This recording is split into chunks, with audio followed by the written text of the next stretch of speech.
Portraits that breathe. I never meant to collect portraits, yet the walls of my narrow terrace house look as though a minor museum lost its way and spilled into my hallway. Friends say the frames lend the place character. A polite word.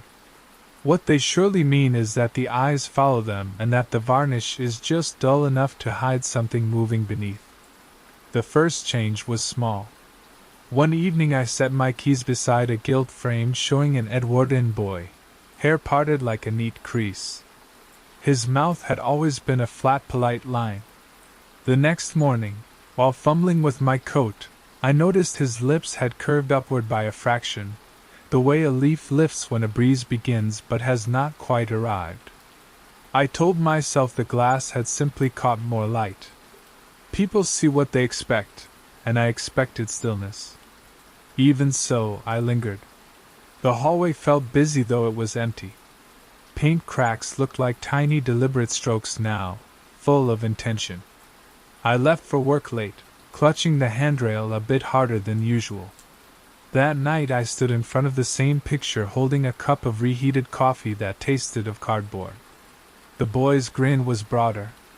No tooth showed, yet the suggestion was there, patient, as though he wished me to know how easily the smile could become a grin, and then something worse. Some would have wrapped the portrait in newspaper at once. Others might have called a priest, or a therapist. I did neither because the idea that a picture could move felt too grand to feel real. I chose a smaller sensation, annoyance. The portrait was a trick of varnish, nothing more, and I resented myself for being taken in by it. Days grew peculiar. Footsteps behind me became common, though the floorboards remained still when I turned.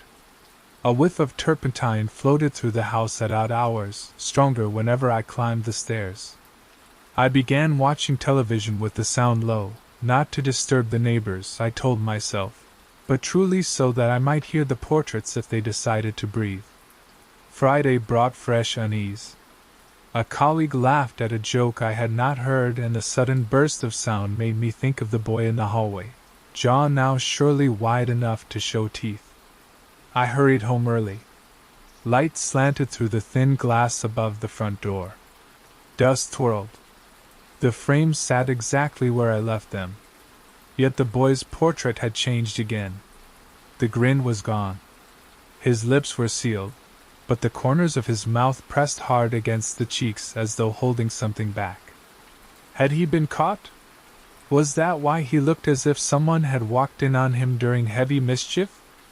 I set the portrait face down on the floor and walked away. That helped for an hour. Then curiosity whined like a kettle just shy of boiling. When I lifted the frame again, the boy's eyes seemed damp. My own eyes watered in response, though I was not sad. A mirror emotion, thin and bright, like lightning reflected in a window pane. By Sunday I was checking the pictures the way other people check a locked door.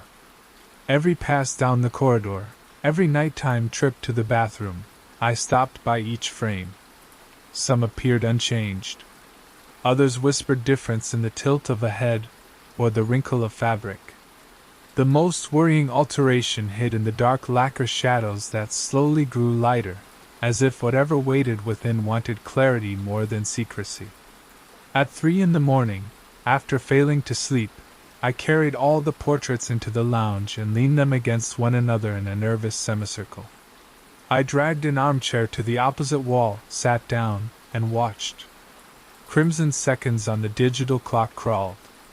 Outside, the city exhaled a late-night bus, a single horn.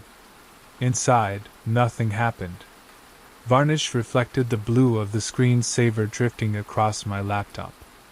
Frames rested. Eyelids sagged. I must have dozed for only a moment. When they lifted again, every face stared at me, not artfully, but directly, pupils aimed so precisely that the sensation corkscrewed behind my ribs. Then came the hush. It was not quiet exactly. Rather, it was the opposite of sound, a pressure folding inward. My own photograph, the one in which I am smiling on a long-forgotten beach, sat on the mantel above the portraits. I felt it behind me. Turning would mean facing myself the way I had faced them.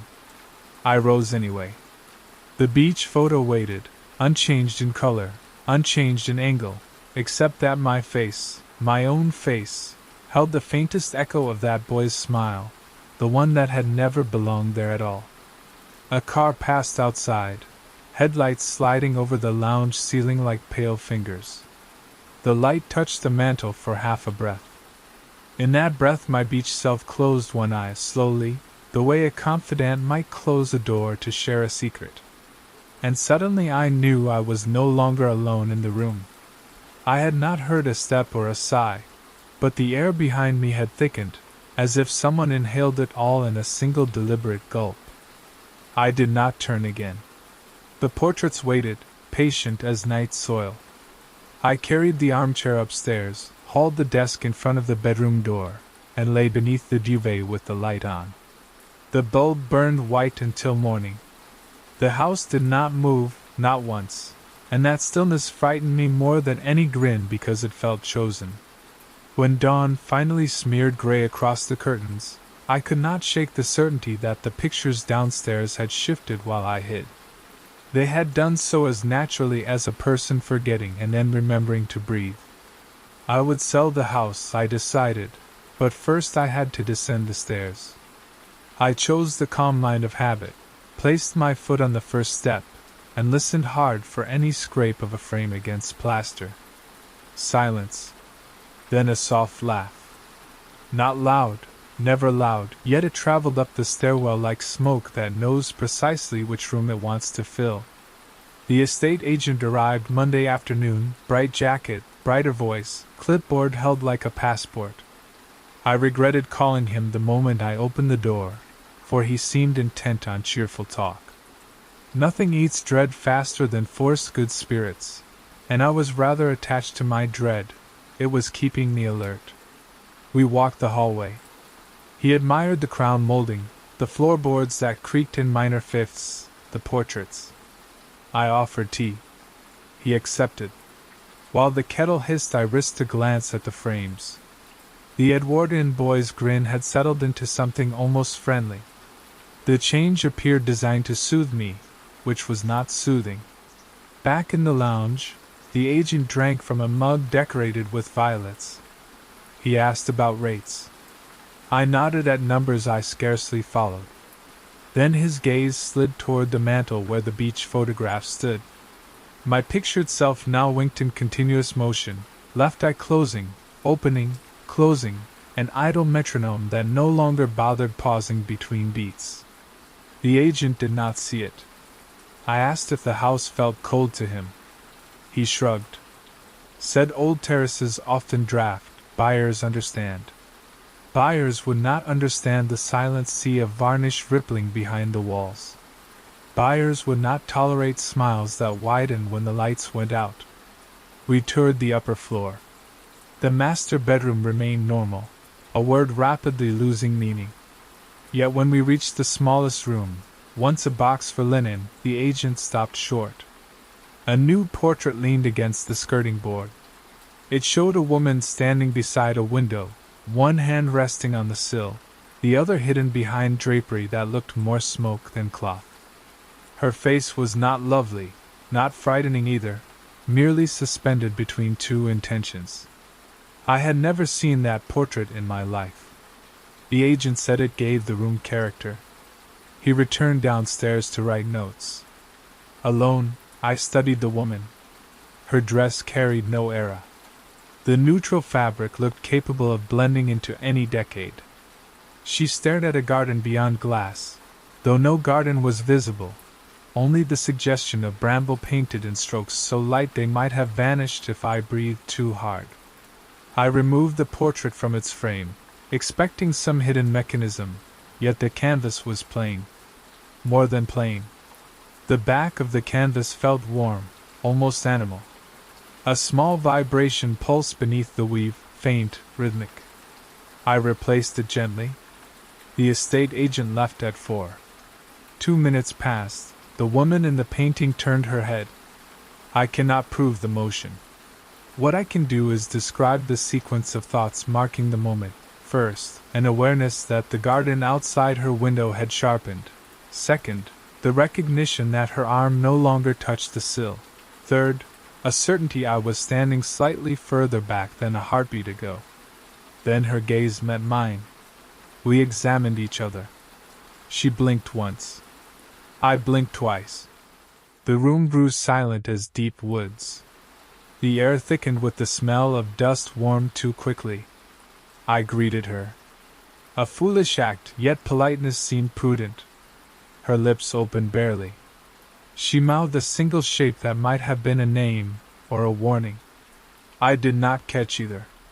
She moved her concealed hand forward. Fingers pale as candle wax curled around the drape. I thought of closing the door, claiming the room with the linen smell as a lost territory. Instead, I stepped closer. The painted garden beyond her window revealed thorny stems now heavy with fruit the color of dried garnet. One berry swelled, burst, bled dark juice down glass that was never real yet glistened. The woman tilted her head. Slowly. Soundless. I could see the gentle tremor in her neck as if the tiny pulses that warmed the canvas had reached the surface. She looked tired. I felt tired.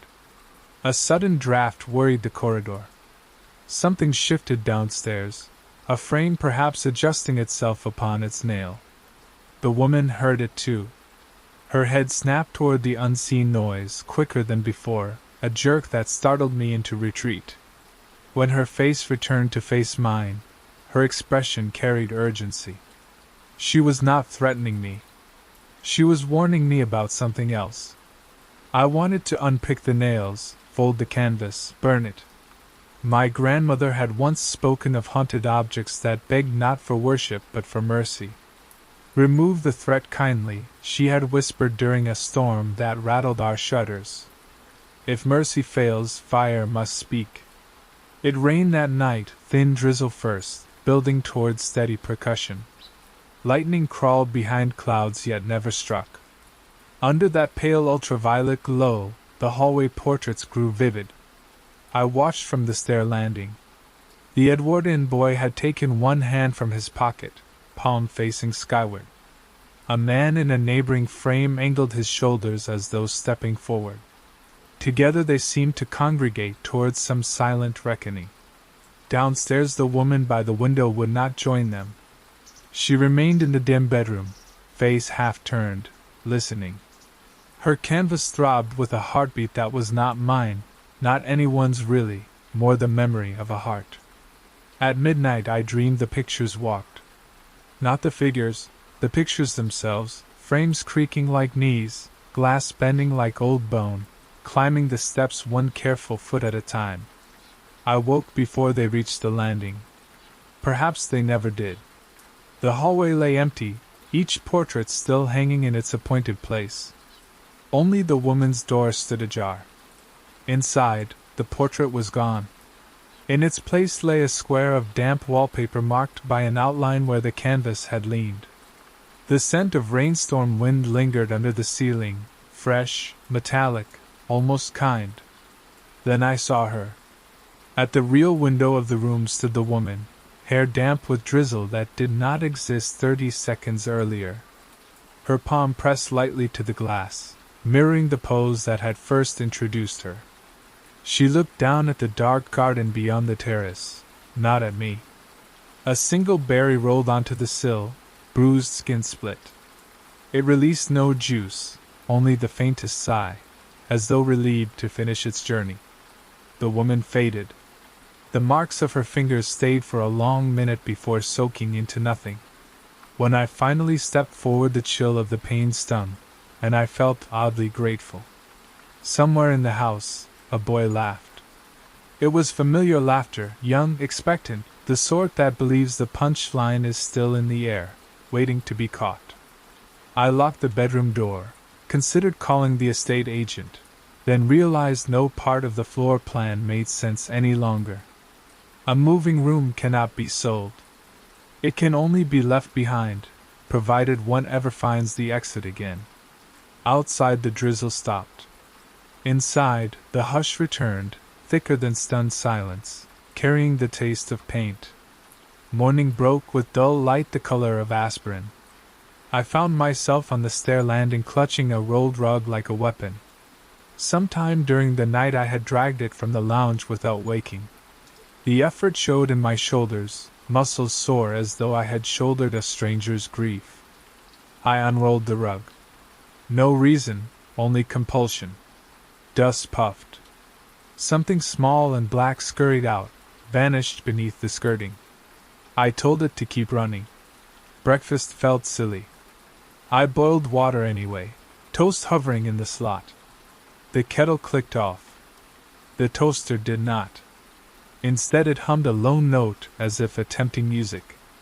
When I unplugged the cord the humming continued for a beat, grew louder, and then ceased. Whispers lingered. They seemed to come from the hallway. I stood before the gallery of frames and realized the portraits were wrong by increments that added up to catastrophe. Mouths. That was the theme now. Each figure displayed lips parting, teeth visible, smiles stretched until the skin at the corners looked painful. Even the animals in 2 pastoral scenes bore human grins. An elderly seascape had once shown only waves. Now foam arranged itself into a vast jaw, white chops closing over a painted boat. I searched for the Edwardian boy. He had climbed, there is no other word, into the neighbor frame, sitting among cheekbones of a Renaissance maiden as though a stowaway had crawled into her skull. Enough, I said. The hallway echoed back enough in voices not mine. I decided to leave the house while morning still pretended to be sane. Keys, wallet, phone, all present. I placed one hand on the latch. From behind came a small knock on wood. Not the front door. The knock came from a portrait. I turned. The hallway held its breath. Again the sound, a polite rap, more request than command. It came from the frame holding the 3 sisters in lace. Their arms, once folded demurely, now reached outward, each set of fingers curled into the wooden edge like climbers testing handholds. The eldest sister lifted her chin. Her mouth did not open. Yet the knock came again, knuckles against frame, urgent, deliberate. Another noise intruded, softer, a slide of fabric. I looked down. One sister's painted dress spilled beyond the border, unfolding onto the plaster like cloth, forgetting it was paint. A flushing warmth spread across the wall. Not imagination. I saw color seep. I backed toward the front door, but the latch felt hot, as if metal had bathed in sun. I recoiled. The hallway overhead light flickered, revealing dust swirling in patterns that almost shaped letters. I squinted. The swirl spelled listen. So I listened.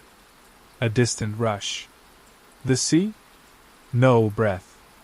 The inhalation of a room that had held its lungs still too long.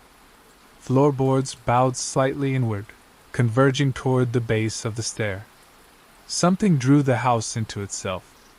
Movement above. A frame in the upper corridor rotated, slow measured squeal of a picture hook surrendering. The frame descended step by step, resting a corner on each tread like a careful child. Glass tapped wood. The descent continued. When it reached the landing the frame turned, faced the hallway below, and waited. Gravity had no say in the events. The path was controlled. I knew this because the portrait that followed performed the same ritual. A courtly crawl downward, edges never scraping. By the 3rd portrait I understood the intention. They wanted the ground floor emptied, perhaps for a gathering. The notion should have been absurd. But absurdity had left the house along with sleep some time after 2. I ran to the kitchen, collected the longest knife, returned to the stairs. A portrait paused halfway. It showed a mountain path, lonely, windswept.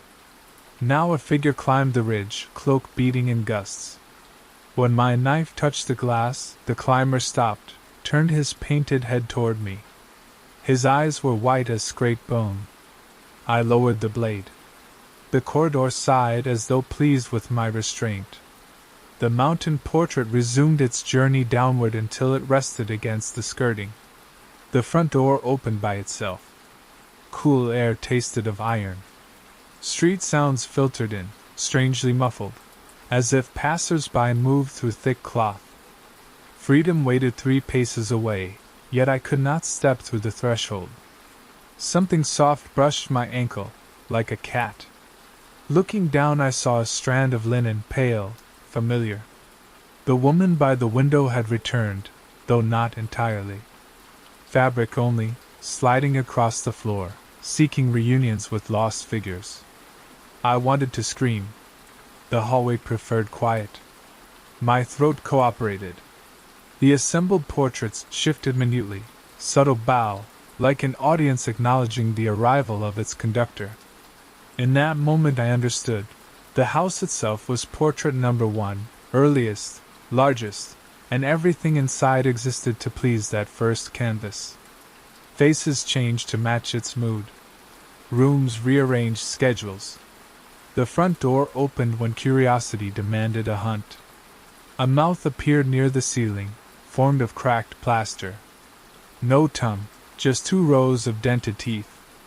It grinned wide enough to swallow plaster dust, wide enough to promise more. I stumbled backward onto the stair. The assembled frames parted politely, clearing my way up. There are bargains older than faith.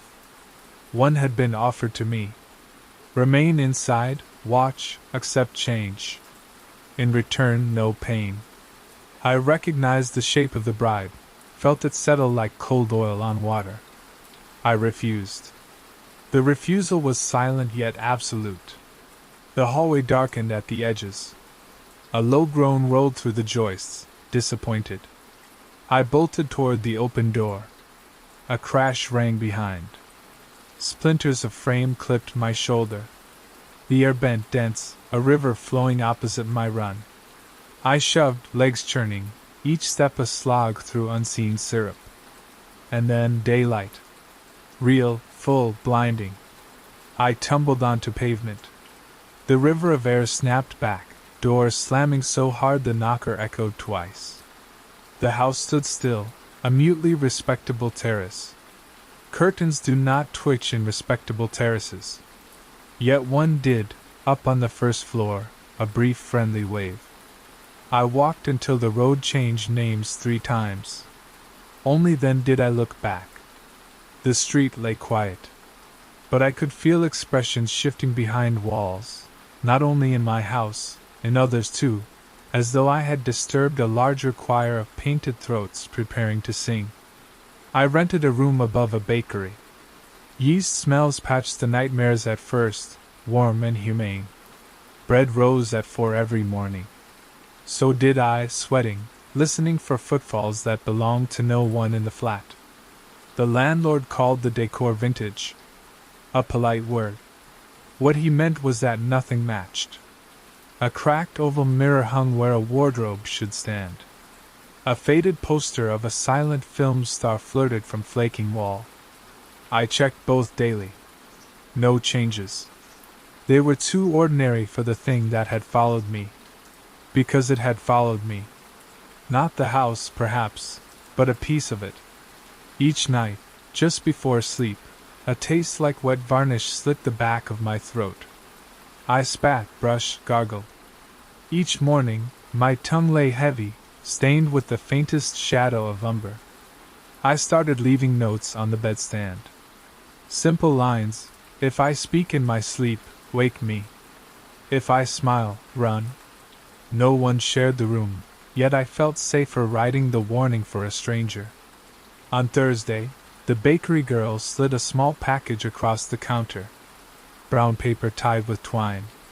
No label. For you, she said, avoiding my eyes. It was on the doorstep. Inside the package waited a photograph. Not old. I recognized the shot, a street fair last summer. Balloons, candy floss, me in profile.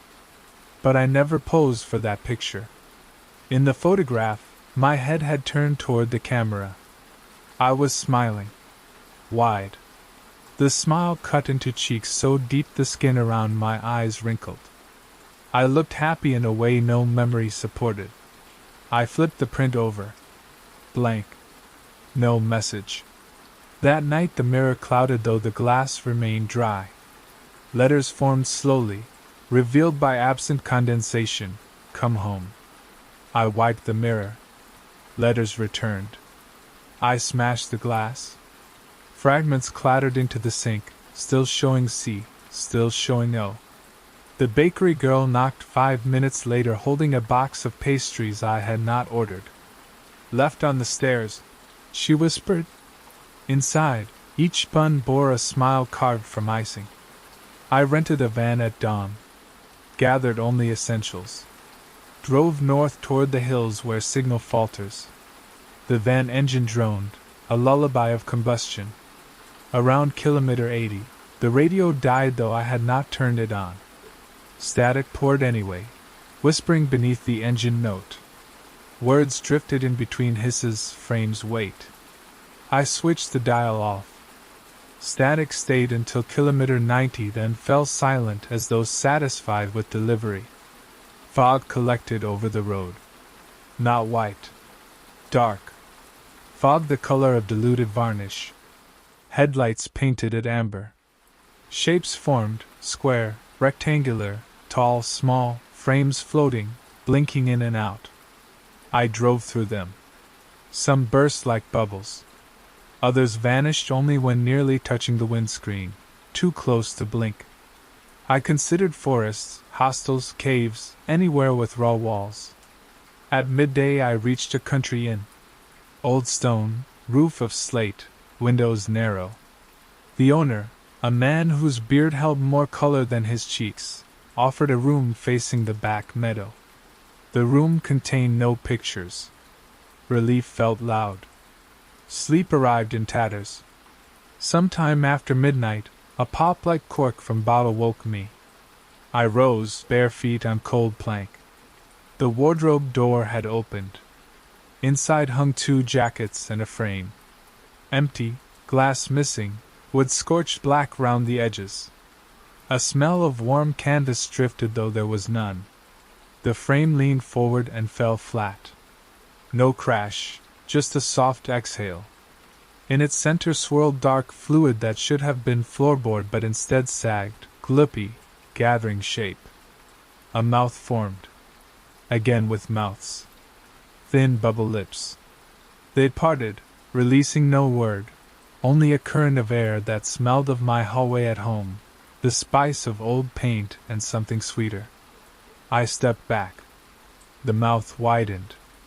Black fluid spilled onto the boards, running toward my feet. It was not quite liquid, not quite smoke, more the shine left by snail paths thickened to tar. I grabbed my coat, wallet, phone. The door would not open. The knob turned yet the latch refused. The black varnish reached my toes.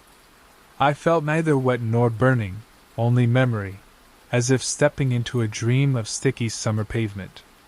From the fluid rose images, faces I knew from the portraits. They surfaced like coins lifted from dark water. The Edwardian boy. The 3 sisters, mouths closed at last but eyes frantic. The woman by the window looked upward, searching for sky. All floated inside the spilled frame, trapped in dark shine. Each face mouthed a single plea, stay. I answered aloud, no. The wardrobe shuddered, hinges squealing. The frame shot upward, upright again, fluid draining back into its rectangle like reverse rain.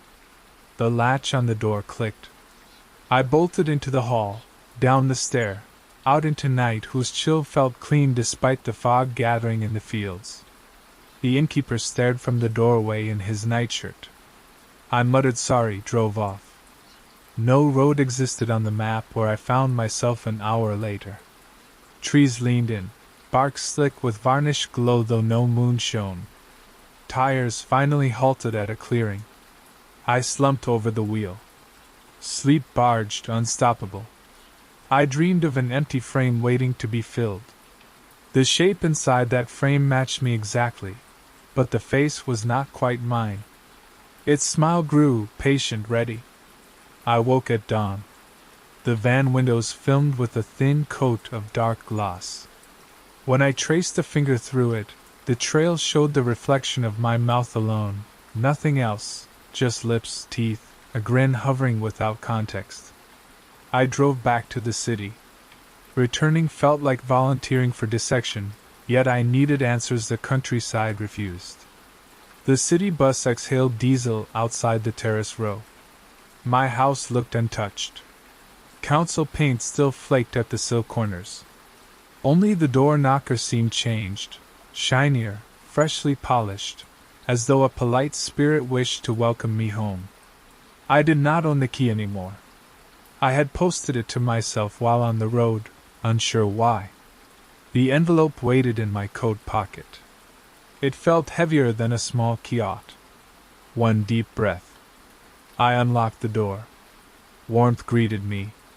Not the comfortable hearth kind, but the emotional warmth of a room pleased you remembered its birthday. The hallway lights glowed soft gold. Every portrait hung precisely where memory placed it. They were quiet, neutral, almost dull.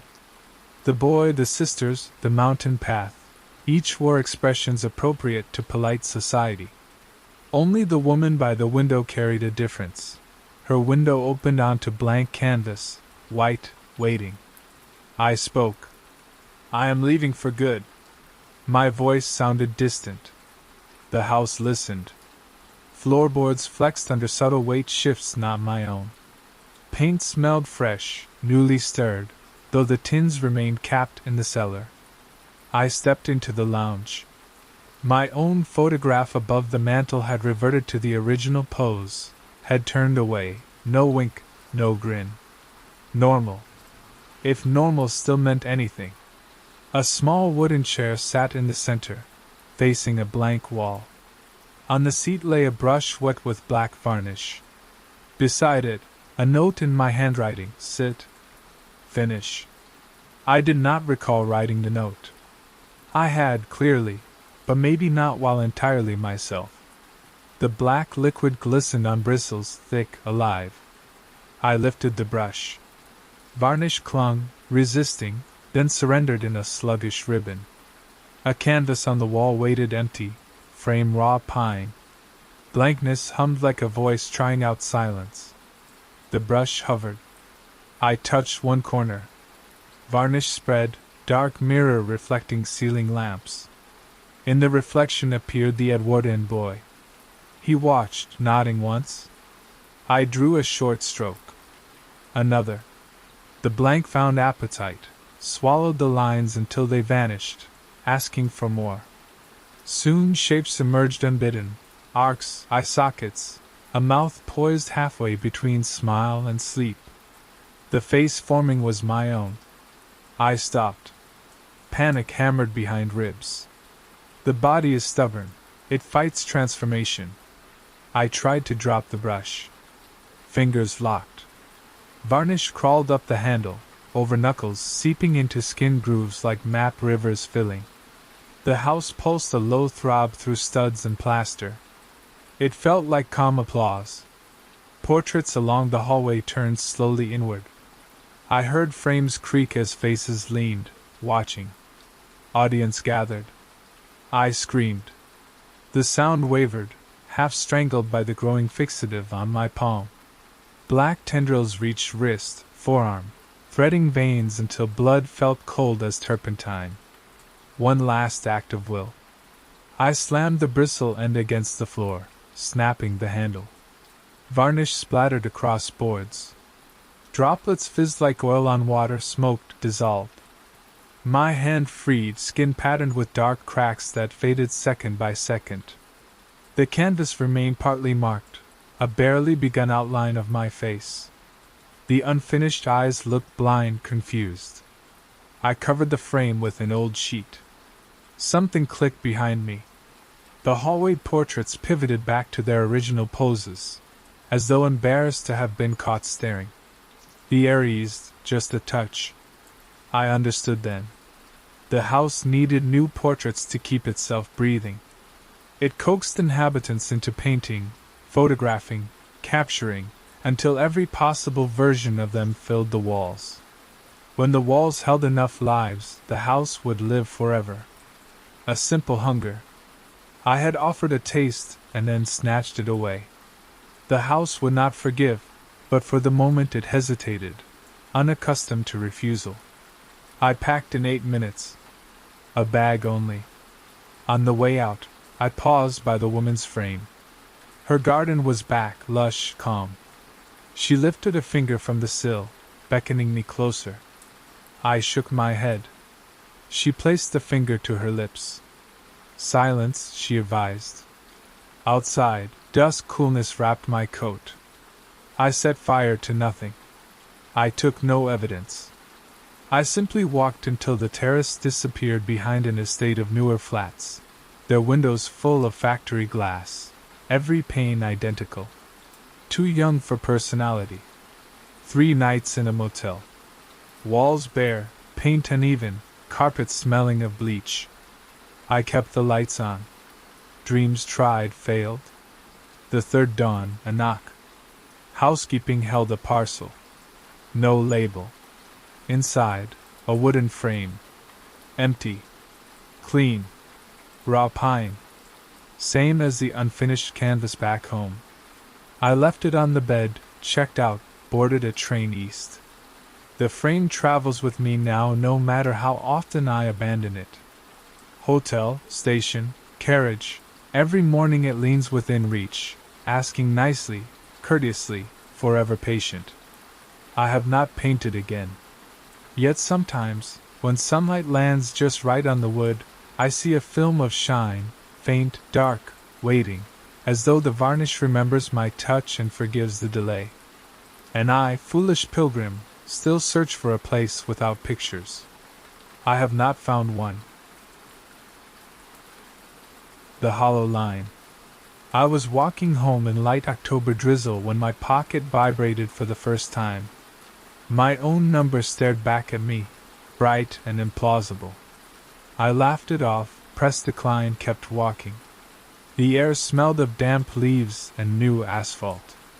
Streetlights flickered a little, but that was normal in our town. Nothing stays fixed for long. The phone rang again before I reached my gate. Same number. My number. Annoyance pricked at me. I answered, half ready to scold whoever had spoofed the line. Only breathing. Slow, deliberate, close to the microphone. A breath out. A breath in. I could picture lips almost touching the speaker. The sound felt warm in my ear, which made the night feel colder. "Who is this?" I said. The line replied with another measured exhale, softer this time, as though amused. I hung up, hurried inside, and turned every light on. I told myself it was a prank. Numbers can be faked. Voices can be recorded. But the next detail ruined that comfort. The call log now showed I had phoned myself. Outgoing, not incoming. A rational mind, or what was left of mine, insisted the carrier had hiccups. Still, I powered the device off. Silence returned. The fridge hummed, the rain ticked on the roof, and somewhere a neighbor's dog barked twice in its sleep. I fixed tea, kept the television on, scrolled news on an old laptop. The quiet hour crawled to midnight. When steam stopped rising from the cup, I reached for the handset without thinking, only to remember it was dead. The screen lit up by itself. Battery icon green, signal full, time 12:01. It rang. I hesitated, then answered because fear sometimes looks exactly like curiosity. The breathing was quicker now, as though the caller had been running. A faint rustle accompanied every inhale, perhaps fabric against fabric. I said nothing. The caller said nothing. I realized the truth too late. It was listening to my place, not just calling. Each time I shifted weight on the sofa, the breathing stopped, poised. When I held my breath, The caller held theirs. The echo of my own living room floated back at me through the tiny speaker, the low refrigerator drone, the wall clock click, distant traffic. I wasn't hearing a recording. I was hearing live ambience, routed somehow through my own device and back again. I muted the television, walked softly toward the kitchen, phone still at my ear. On cue, the caller's breathing grew faint, then silent, as though it too was creeping over the same lino tiles. The illusion was so perfect I looked behind me. Nothing. I spoke at last, barely above a whisper. "What do you want?" For the first time I heard something besides air. A single syllable, half-formed, rasped through the line. "You." A click, and the call ended. The handset slipped from my hand, hit the floor, and battery popped free. Genuine darkness returned to the screen. Rain became heavy. Wind rattled the windows. I gathered the pieces from the floor and locked them in an old biscuit tin, far away from the bedroom. I hardly slept, yet dreams found me anyway.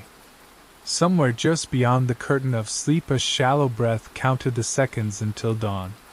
The morning looked ordinary, and that fact frightened me more than the night had. When something monstrous visits, you expect the sky to reflect it, strange clouds, at least a bruise-colored sunrise. Instead, the sun rose clean and yellow, shining on every familiar roof tile. At 8 sharp my landline rang.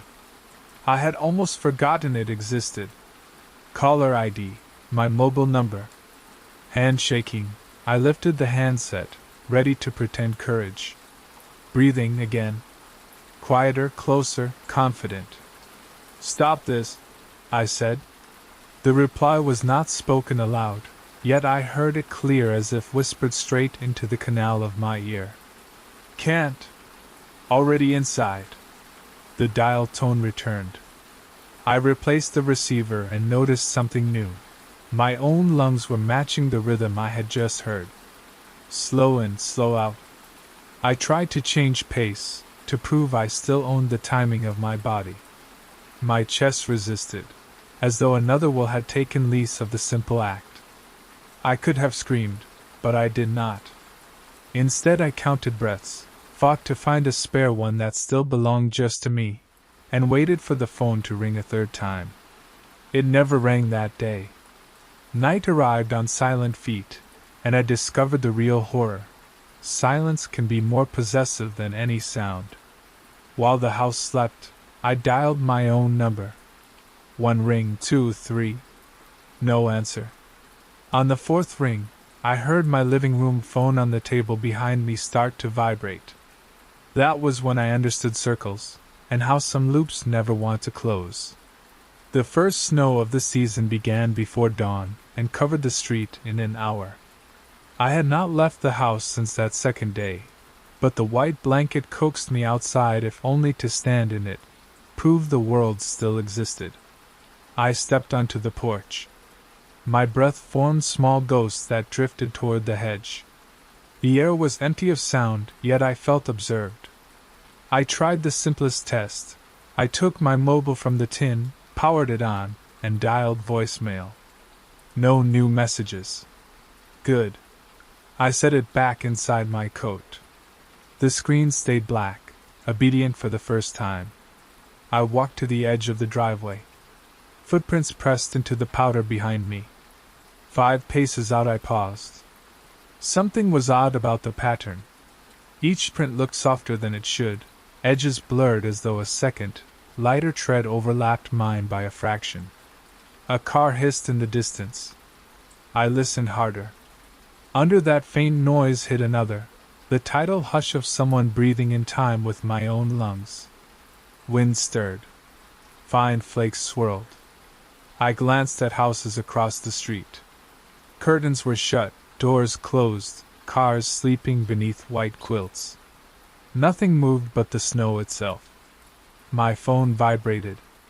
No ring, just vibration, as if it too did not want to disturb the hush. Caller ID, my number again. I answered without speaking. The breath arrived, slow, patient, no longer pretending to be prank or error. The cadence matched the rise and fall in my chest. I inhaled sharply, tried to trick it. The breath on the line followed a beat later, catching up, almost laughing. "Are you me?" I asked. The line crackled, a faint static like falling flakes. Then a word barely there. "Nearly." I ended the call. Snowflakes stuck to my lashes. The word echoed inside my head until another thought formed behind it, small and cold. If it was nearly me, what part of me had it already claimed? Shapes move at the edge of vision when the world is white and quiet. I saw none, yet felt them. The phone vibrated again, shorter this time, a single pulse. No call log entry followed. It had only nudged me, the way a sleeper shoves another person in bed to steal back the blanket.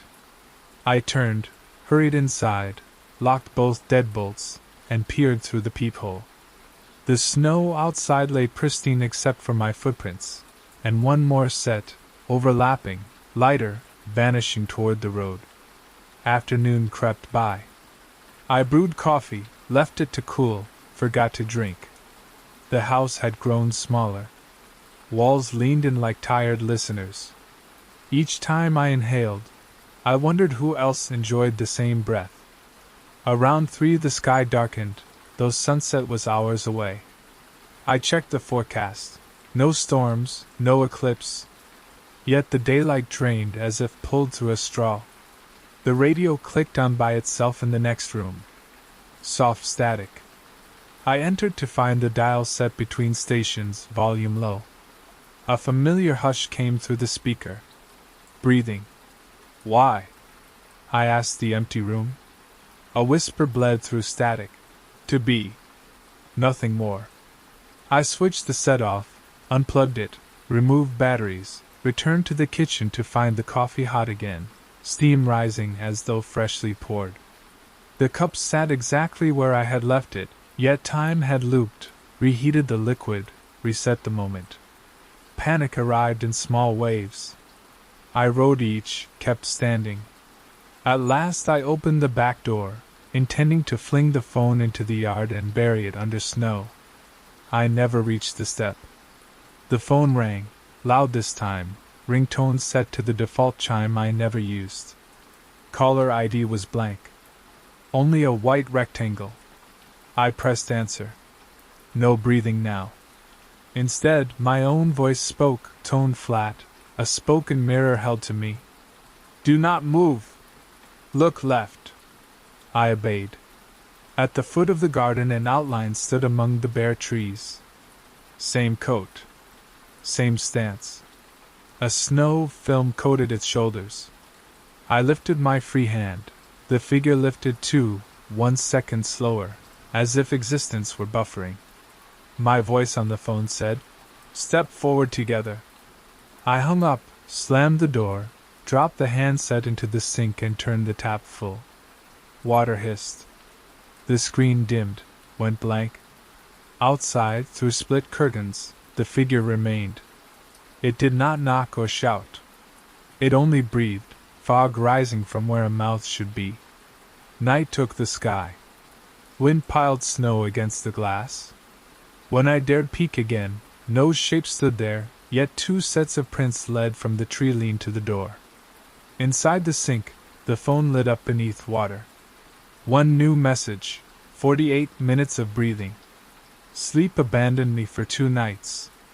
On the 3rd sunrise I found myself at the downtown library, a place full of whispers that belonged to people and paper rather than phones. I claimed a corner desk, took out a notebook, and decided to chart every call, every breath, every moment when the line between me and the other grew thinner. Logic might help if courage failed. Noon bells rang from the church across the square. I felt something unbutton inside my chest, a loosening that frightened me more than any tightening. I realized I expected the phone to ring. When it did not, dread grew. Anticipation is a leash. Remove it, and the beast runs free. A librarian wheeled the cart past. She greeted me in a tone pitched not to disturb the reading room. I tried to reply, but my voice cracked. I had not used it in hours. She paused, concern softening her eyes. "Are you all right?" Before I could lie, both our phones rang. 2 identical pitch-perfect chimes. She frowned at hers. I stared at mine. Caller ID on my screen showed her number. A glance told me her screen showed mine. We answered in the same second. The same breath flooded both earpieces, a stereo sigh. The librarian backed away, dropped her handset, clapped a hand over her mouth. A new sound joined the breath. A third voice, thin, reedy, genderless, rising inside both devices. Together now. Lights flickered overhead. Stacks of books groaned as though weight exchanged from shelf to shelf. Pages riffled themselves, windless. I ended the call. She did the same. Silence did not return. The air still carried that hush, like ocean heard from inside a shell. We cleared our throats at the same time, spoke the same words without planning. "Did you hear that?" Fear harmonized us. I gathered my papers, left in a hurry. Outside, winter sun shone, yet heat never reached the skin. Every person on the sidewalk seemed to breathe in my tempo. I changed pace. So did they, half a beat later. I boarded a bus, paid fare, sat at the rear. Passengers lifted phones in unison, took silent selfies, then lowered screens. I caught glimpses. Every photo showed a faint figure behind the subject, blurred, leaning close. My pulse hammered.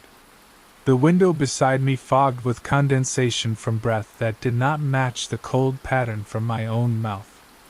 Words formed in the mist. "Almost." I wiped the glass. The imprint reappeared, clearer. "Almost home." I pressed the stop cord, fled into the next street. No idea where I was, yet certain every turn spiraled toward a center. My phone vibrated with a text. No sender. Only text. "Let me answer for you." I powered down the device, removed battery, tossed both halves into a public trash barrel already smoking from someone's discarded cigarette. An old superstition says fire purifies. I left them to ashes.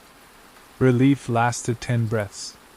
On the 11th, pocket heat bloomed. I reached inside to find a phone intact, battery full, screen alive.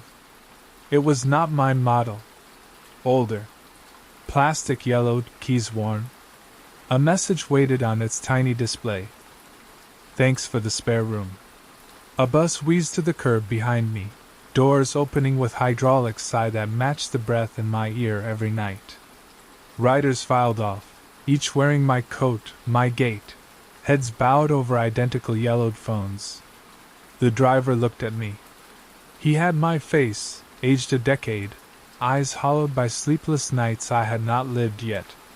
"Next stop," he said, voice mine. I ran. Footsteps followed, but I could not tell if they were behind me or perfectly overlaid atop my own. Each stride resounded twice. I burst into an alley, found the brick wall at its end. Nowhere else. Pressure closed in, a vacuum forming around lungs that might no longer belong solely to me. The phone in my hand, where had that come from, rang once. I lifted it. Instead of breathing, I heard a heartbeat. 2 beats shared the same loop dub, no space between. "Almost," the third voice whispered. 1 beat left. The screen shattered without impact, cracked lines spreading like a map of capillaries. Black light seeped through, staining my palm.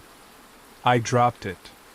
The pieces hummed on the pavement, pulse of a creature finding limbs. I climbed a fire escape, reached the roof, stood in wind that tasted of copper. City noises muffled.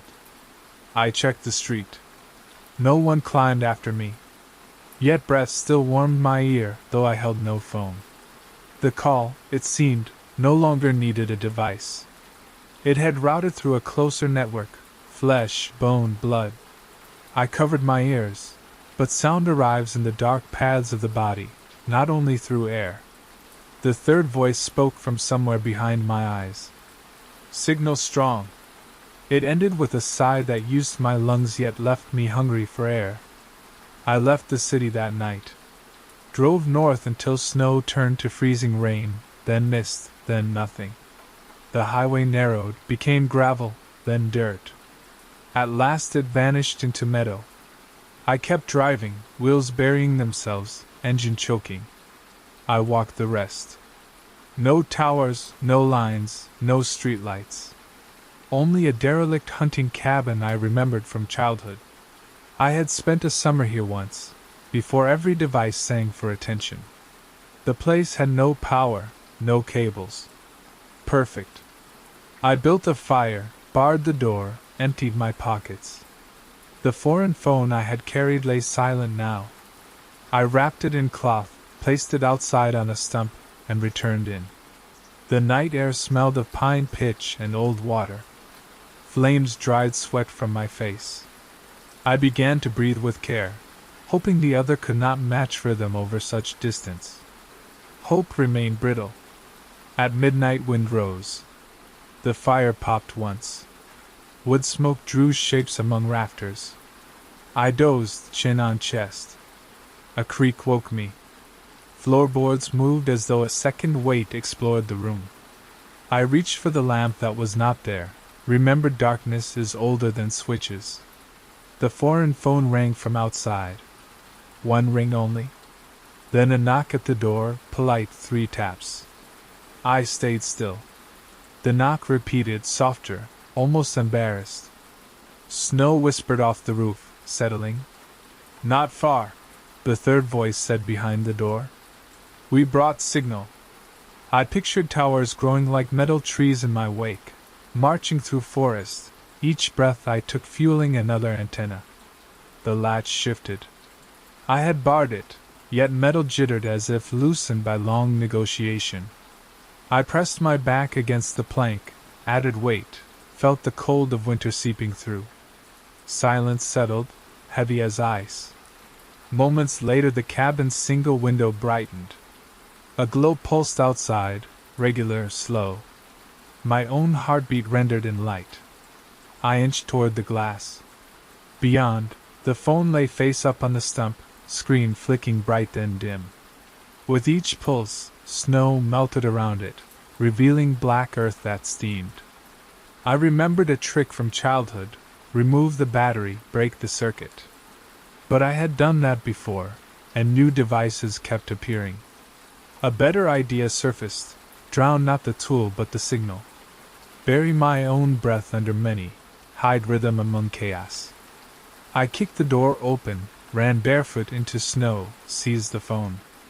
The screen displayed one word: share. I crushed it under heel. Plastic split, light leaked, yet the word remained like fire that refuses water. I breathed fast, erratic, trying to produce nonsense. The phone adapted, pulses strobing in wild syncopation. Trees at meadow edge began to sway though no wind blew. Their needles hissed, imitating static. I understood then. The forest was full of lungs, every branch a possible receiver. I shouted, a useless tactic, yet the oldest. Echo bounced off trunks, returned sounding like another voice, then another, until the grove spoke in chorus. The phone shards skittered across snow, drew into a neat line, digits arranging without screen, 00000. 5 zeros, number without end. Snow stopped. Air stilled. I felt the numbers stretch beyond horizon, a string sewn through every quiet breath ever taken, pulling us toward a final exhale. Enough. I lifted the broken pieces, threw them into the fire. Plastic spat, metal curled. Smoke rose, sweet and toxic. I held breath to deny participation. Flames died sooner than wood should allow, as if oxygen withdrew from room itself, stolen for some distant call. Cabin darkened. In blackness, a soft glow lit from my chest. I looked down. Beneath skin near sternum something flickered. Not metaphor. Real. I placed a hand there. Warm glass met palm. A screen beneath skin displayed 5 zeros, steady, waiting. I slapped my chest, useless pain. The glow brightened. Breath became shallow, measured by device inside. The door drifted open. Outside, the meadow filled with silhouettes holding phones at their hearts, each shining faintly. They advanced in silence, snow unbroken beneath steps, because they no longer needed ground. One raised an arm. My arm rose too. I tried to resist. Muscle obeyed other signal. The chorus of heartbeats merged into a single drum, vast and slow. My mouth opened without consent. Cold air filled lungs. Warm breath left. 1,000 figures exhaled with me. Mist rose in a column, twisting toward sky where no stars shone. In that pillar of breath, shapes moved, swimming up the draft. The third voice came from everywhere and nowhere. One number left. Answer and rest. I gathered the spark of myself that quivered like candle and forced it into sound. No. The shapes paused. Silence cracked. Then a softer request. Maybe then. Kindness, even false, has weight. My knees bent. Cabin floor waited behind me, but I did not fall. Figures held me upright from 10 paces away, invisible threads strung through breath and bone. I closed lips, refused to breathe. World dimmed. The glow in my chest flared, counting seconds. 10. 11. 12. At 13, darkness took everything except the number, which burned on behind eyelids, 00000, horizon folding into circle without center. I woke to birds. Real ones, or convincing enough. Dawn filtered through cracks. The glow in my chest had gone, leaving bruise and ache. Snow outside lay untouched except my barefoot tracks. No silhouettes, no phones, only pale ground and the smell of extinguished fire. I packed what little I had and walked south until the road found Maine. A farmer gave a ride to the next town. No signal out here, he said proudly. I smiled with badly hidden relief. I bought a notebook, a pen, no electronics. Rented a room above a shuttered bakery. Days passed. I wrote by window light, recorded every detail so the story would not rot alone in my head. I learned to listen for ordinary things, kettle whistle, paper rustle, throat clear from the grocer downstairs. Each sound felt like proof that breaths remained separate. Weeks later I ventured into a shop for supplies. Radios lined a shelf near counter, none plugged in, yet one hissed as I passed. Static soft, followed by that patient inhale. I left at once. In the street I saw people wearing wired headphones, the kind that need music players long obsolete. Their cords vanished into coat pockets that bulged like breathing chests. Panic held me until sunset, then receded. I realized the pattern. Contact came whenever I believed distance saved me. Safety itself was beacon. The more I trusted silence, the louder the call. So I chose noise. At night I entered the abandoned bakery kitchen, fired old ovens, turned on every faucet, let pans clang. Metal against tile drowned my pulse. I recited poetry, sang off-key, beat rhythm on flour barrels. The hiss still crept between sounds, but weaker, searching for gap. I widened noise, added voice upon voice by playing records, sermons, traffic tapes, even the hum of a cracked neon sign I found in storage. Morning arrived ragged but victorious. I had out-talked the breath. The victory lasted until I paused to sip water. In that single quiet the bakery phone, a rust-red rotary model disconnected years, began to spin itself. The dial rattled, returning after each number with spring clack. No chord, yet it called. I let it finish. Receiver lifted an inch, hung there in air. I stared, neither daring nor needing to touch. My own voice issued from the earpiece. Calm, as though explaining weather. Noise is good. Join us and you will never lack it. Laughter, low, many voices braided. Behind it, the third voice whispered. Answer. I thought of circles of zeros. Then of something else entirely. Lines, straight and final, drawn once and never looped. I grabbed the largest bread knife, slammed it through the rotary phone. Sparks spat, metal screamed, smell of ozone-filled room. Voices cut mid-sentence. I was not naive. I knew this would not end the story. But a different clarity formed. Every call relied on me to play respondent. I had to learn refusal deeper than silence. A refusal made of presence, of living forward. I packed again, stepped outside into first honest spring air. Apple trees along the lane wore new leaves, not one shaped like a handset. Good sign.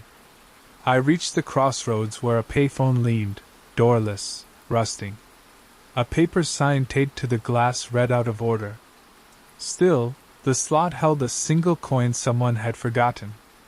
I removed the receiver, felt wind breathe through hollow cord hole. I placed the coin, dialed a random number from memory, an old friend I had not spoken to in years. Ring. Ring. She answered on third.